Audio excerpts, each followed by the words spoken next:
Serious प्रकाश डालना चाहूँगा जिसको आप नहीं समझ पा रहे हैं। आपको भी खाली ये लग रहा है कि एडीक्यूटी हटेगी और टीसीएस आ जाएगी और सब कुछ ठीक से चलता रहेगा। ये अगर ऐसा आप सोच रहे तो ये आपकी सबसे बड़ी गलतफहमी है। और ये सिर्फ एक एग्जाम का हाल नहीं है। आज क्वेश्चन पेपर का रिमोट एक्सेस इतना सस्ता बिक रहा है कि आप इस दौर में हार गए। जब पहले महंगा बिकता था तो हर कोई नहीं ले पाता था, तो आपका भी सिलेक्शन हो जाता था। अब वो इतना सस्ता बिक रहा है कि राजस्थान और हरियाणा ही खरीद ले रहा है नौकरियां। बिहार यूपी के पास तो पैसे ही नहीं है। उसकी गरीबी का आलम है कि उसके पास तो पैसे ही नहीं है। जो राजस्थान वाले दिल पे डाले जो खरीद रहे हैं उनको पता होगा, वो यहाँ नहीं है, वो यहाँ नहीं है।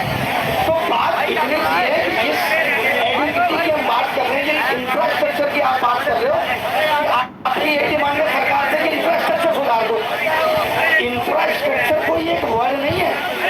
आप सोचिए आपके 1.5 लाख के लैपटॉप में साल भर में प्रॉब्लम आने लगती है। जो लोग यहाँ कंपनियां चला रहे हैं उन्होंने अपने यहाँ कंप्यूटरों को ठीक करने के लिए लोग रखे हुए हैं, और यहाँ ये 10,000 के सेकेंड हैंड कंप्यूटर का आपका एग्जाम करा रहे हैं, तो कहाँ से ठीक चलेगा।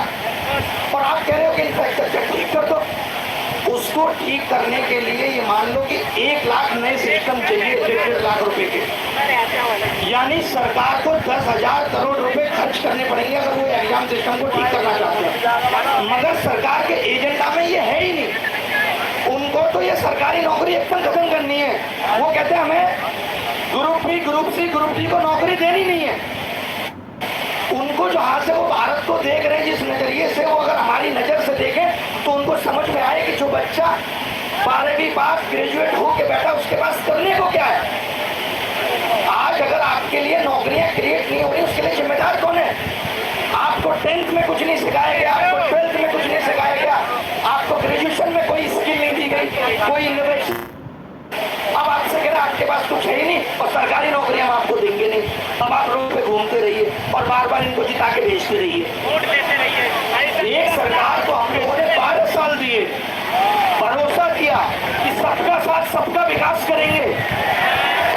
आज कहाँ विकास है और कहाँ रोजगार है, सब तिलंडे में चला गया, कुछ पता नहीं है। तो ये आवाज आपकी सरकार तक पहुंचनी चाहिए। एक दिन में नहीं ठीक होगा, 2 दिन में नहीं ठीक होगा, लेकिन सरकार मनसा तो दिखाए ठीक करने की। इनकी तो मनसा ही नहीं है।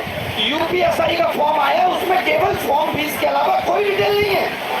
कब एग्जाम होगा, क्या सिलेबस होगा, नहीं। अभी आप हमें 500 दो, हमें राशन बांटने तो फिर देखेंगे।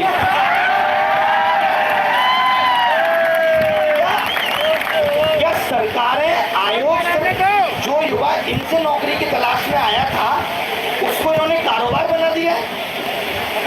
बताइए, 3-3, 4-4 साल आप तैयारी कर रहे हो, 3-3, 4-4 कोचिंगों में फीस दे रहे हो, आपका तो हर जगह ही कट रहा है। मैंने कहा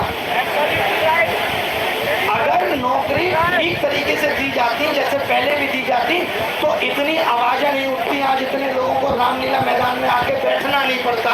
ये इस देश का दुर्भाग्य है जहाँ हम कह रहे हैं हम डिजिटल इंडिया में, और यहाँ बच्चा बैठ के रो रहा है हमें माउस ठीक दे दो, हमें कीबोर्ड ठीक दे दो। इससे ज्यादा दुख की बात क्या हो सकती है। हमारे प्रधानमंत्री जी 360 करोड़ विदेश घूमने पे करते थे और वहां से यही सीख के आते हैं कि वहाँ सरकारी नौकरी का क्रेज। अरे वहाँ जिस चीज का क्रेज है वो भी सीख आते, बच्चा भी वही कर लेता। बाकी और भी बहुत लोग हैं जो अपनी अपनी बातें रखेंगे, वक्त बहुत कम है, लेकिन जिंदगी को जीते रहिए और उम्मीद रखिए। उम्मीद से बड़ा कुछ नहीं है। यहाँ पे भी लोग आपको पूछेंगे कि क्या आपको लगता है, टीचर्स को भी पूछेंगे, मीडिया वाले, क्या आपको लगता है कि सब ठीक हो जाएगा। तो ना हम भगवान है ना हमारी कोशिश है कि सरकार तक आवाज पहुंचाएं और सरकार इसको संज्ञान में ले और इन चीजों को ठीक करे। जो अत्याचार आपके साथ हो रहा है कि नौकरी के नाम पर सिर्फ धांधली, paper leak, server crash, technical leak, कुल मिला के जिस भी स्टेज पे जितने भी बुरी तरीके से